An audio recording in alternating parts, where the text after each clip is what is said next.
What is up, everybody? Michael Crump back here again, talking about the latest and the greatest in PlayStation Homebrew news and much, much more.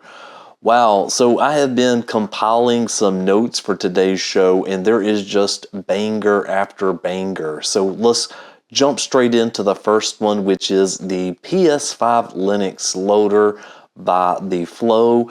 It now has added support for PS5 FAT consoles, running all the way up from 3.00 to 6.02 firmware. So this is absolutely amazing. So before, this was only up to the 4.x firmware. So we saw a couple of 5.x and one 6.02 firmware that has been added to this.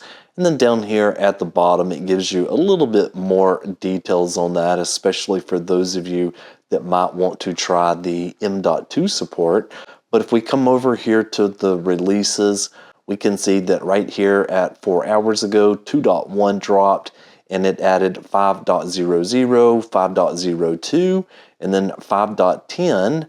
And then just a few hours before that was adding in 5.50, 6.00, and 6.02. So yeah, big, huge updates because now Linux is available to so many more folks. Now, if you want to go ahead and get set up with Linux, I do have a full tutorial here that I released showing you how to install it step by step. So I'll leave this in the description below. Next up, we've got an update over here from EchoStretch that he stated that kstuff 12.x is done. No ETA yet, but it's coming. I just want to fix a few things with kstuff first. So here we are on kstuff-lite 1.04. Obviously with this release, it currently only goes up to 12.0, but right here he has it working with 12.20, and we'll just scroll through these images. There is a 12.40, and we've got a 12.60 here, and there is the last one at 12.70. So what's great with this is obviously once this is released, we will be able to run like our fake packages and so forth. Now, I know this is already exciting enough, but we did get an update over here from Sistro, and in this example, they are showing off GoldHen running on a PlayStation 5. Now it states down in here with the message saying something starts to shine and then no ETA when. So we heard from Chameleon on this one, and anyways, I think everybody's pretty excited to check this out. And so hopefully this will be released pretty soon. So going from some really great news with Linux working on these new 5.x and 6.x, as well as seeing kstuff being done, a brand new version of GoldHen, we now can see that it looks like there may be something that comes out of this post that I talked about a week ago here on the channel by Nathan Fargo, which says it is a use after free in CSS font face set status and CSS font face pump. Now, we saw this message over here from Discord, and I went to verify that this was legit, and it was, but this one's from Zeko, and he states here, in case people were wondering if Nathan's vulnerability was real or not, and then he says it's real and it's not patched in the latest firmware source code. So this obviously is something that is going to be interesting. We absolutely do not know, so don't quote me that this is going to be something amazing, but it is looking very, very promising. So as always, as the days and the weeks go by, we will know a little bit more on that. Next up, I did want to go ahead and make a call out again to this brand new version of remote Lua loader that allows you to use an Artemis engine game like one of these down here, along with patience to jailbreak your PlayStation 5.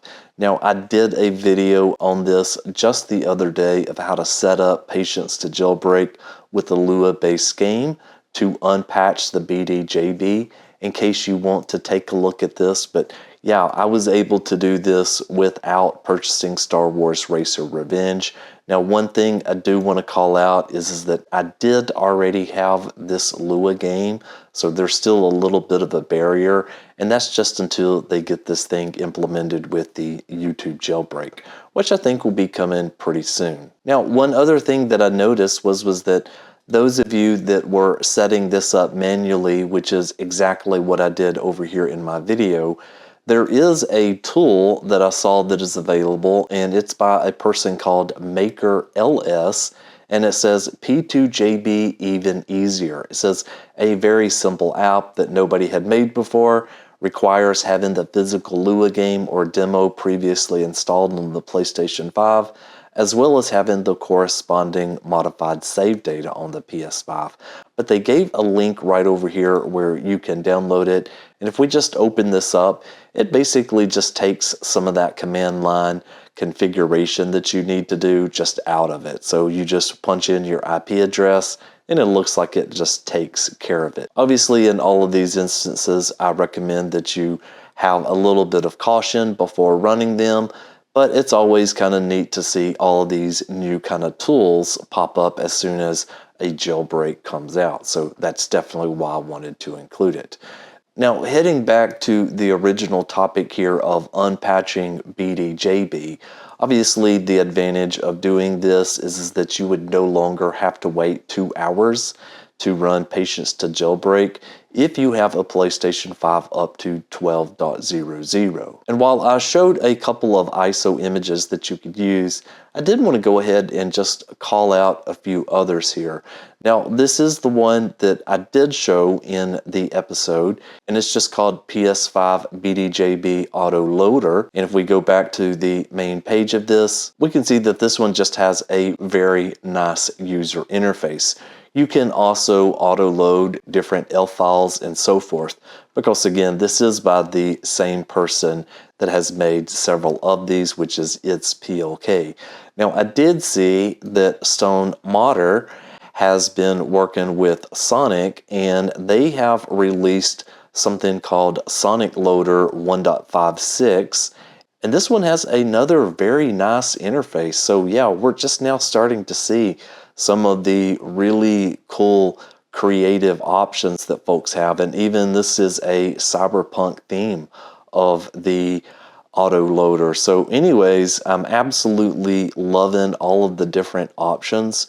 I probably will be reviewing some of these on the channel not too long from now, so if you just head over to the releases, you can just go ahead and pick whichever one you want, like the Cyberpunk ISO, and then just burn this with something like Image Burn. Next up, I thought I would include this post that I saw from Zeko, and it was a PS5 Ubuntu 26.04 image with the latest and greatest kernel 7.05 compiled, the 17th of May 2026. So what's really nice about this image here is that going back into the PS5 Linux loader, in the instructions down here, they talk about how you can get an image and then going over here and then compiling that image and building it from scratch. Well, in this instance over here from Zeko, you can just download this and you are completely ready to go. So anyways, very handy, and I thought this might come in helpful to some of those that watch the channel here. I did want to mention this PS5 exFAT builder that I saw making the rounds today. So this says you can build PS5 exFAT and fake package game images, backport, patch, manage, convert, and rename. So obviously you can use these exFAT with things like shadow mount, and there may or may not be some speed increases and a few other things. But anyways, I thought that I would include this in case you want to build some of your own exFAT game images. Okay, so that is going to do it for this one. Thank you so very much for watching, and I'll see you on the next one. Michael.